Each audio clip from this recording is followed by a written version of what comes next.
Hello Kindred, welcome back to another Bloodhunt video. Today I wanted to talk a little bit about the upcoming Season 1 patch, which was listed on Sharkmob's roadmap of Bloodhunt updates for the rest of the year.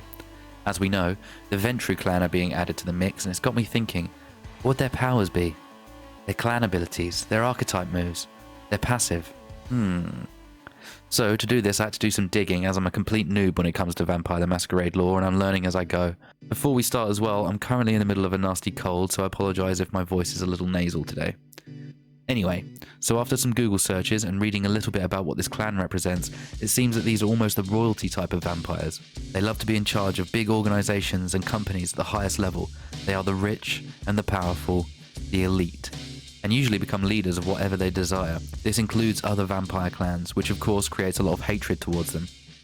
Now, with all that in mind and seeing their concept designs, courtesy of Sharkmob's live Q&A streams, I've tried to figure out exactly what powers they might possess and how it will fit into the Battle Royale formula, while simultaneously not ruining the current balance of the game. So for closest reference, I've looked at previous titles these stylish looking vamps have starred in, and what abilities they possess there, and if any of it could carry over to our beloved Bloodhunt.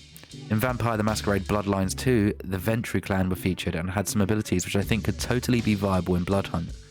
These images I've taken from the official website show us the Ventrue Clan have almost mind control properties with their Dominate power. So we have Mesmerize, the primary Dominate power. It allows the Ventrue to place one NPC in a brief hypnotic trance. The person so affected is oblivious to the world around them, ignoring sound, touch, and even pain. Now we can't imagine that this could be used on other players as it states here, unless it was slightly adapted to create a sort of visual effect that obscures an opponent's vision, much akin to the Siren's blinding beauty. However, that wouldn't exactly be too different to what we already have, and I'm not sure if Sharkmob would want a new clan being a carbon copy of an existing one.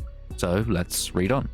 Command, the secondary Dominate power, significantly extends the Ventrue's control over a mesmerized NPC. They can now be ordered to move, remove obstacles, or even attack others. Now this is something which could potentially be introduced as a mechanic. As we know, there are many areas of the map which Entity patrol, and if you're not careful they pack one hell of a punch, especially if more than one of them lock onto you at any one time. What if the Ventrue Clan could potentially mind control these guys to work on your side and shoot other players for you? I would think this would be a passive ability, if any, because having your Cure E moves only to be effective around Entity areas isn't going to be all that helpful when you're not near them or the zone shrinks and there aren't any left. Also, it means the Ventrue players would have access to the high tier loot which the Entity guard without having to fight for it. Could be OP. What do you think? Next up is their Fortitude powers. Now these are much more easy to imagine being used in Bloodhunt, and they read, Absorb, allows the vampire to take a brief defensive stance in which they may deflect all attacks they can see, healing their wounds for every would-be strike. This sounds to me like a perfect archetype move in my opinion. We have similar ones in the game already, with the Bruiser clan's Shockwave Punch for example, but the healing aspect is something new, and that would be unique for the Ventrue Clan. The radius of this move could be 360 degrees, allowing you to heal while in crossfire, and also think about how to escape a situation which would usually mean you die. However, it does state that it may deflect all attacks they can see, so maybe just front-facing attacks can be absorbed. Whether or not deflected attacks would bounce back to enemies is something we can only wonder about. Would that make the move overpowered? What do you guys think? The animation could look really cool too, given their apparent lord-like demeanor. It'll be interesting to see what they go with here. Next on the list was Personal Armor. The second active power hardens the vampire's skin into a stone-like barrier, to the point where a true master becomes impervious to attacks, causing attackers to stagger back from the recoil of their own strikes. This to me sounds like, if any, a passive ability again, much like the Vandal's passive to withstand more damage when up close to an enemy. However, again, if it would be used for anything else, I would say it would have to be another archetype move rather than a clan ability. I'll explain why in a moment. If this was an archetype power, it would act much like Absorb, but wouldn't reflect attacks. Maybe just become bulletproof for a brief period and maybe causing a stagger effect to anyone attempting a melee attack. Stagger status effects are currently not included in Bloodhunt, which would mean adding new animations for each clan or just one stock animation which all clans used.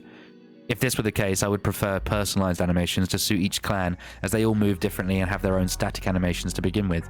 For example, a staggered Nosferatu would look like a Nosferatu rather than breaking character with an animation that wouldn't look right for them. Anyway, I digress here, but the point being that we can most likely expect some kind of counter or shield ability from the Ventrue Clan at the very least. And lastly, we have their clan ability.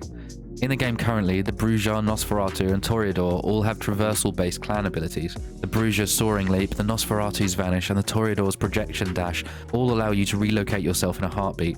So that makes me wonder, what will the Ventrue Clan bring to the table in terms of traversal? I've searched long and hard online and have no definitive answer. Maybe I need to play Bloodlines 2 and learn about them. I was hoping by making this video I could get a conversation going about this, as I'm really keen to hear all the Vampire the Masquerade experts' ideas on what it might be. We have huge jumps, turning into mist and teleportation. What's next?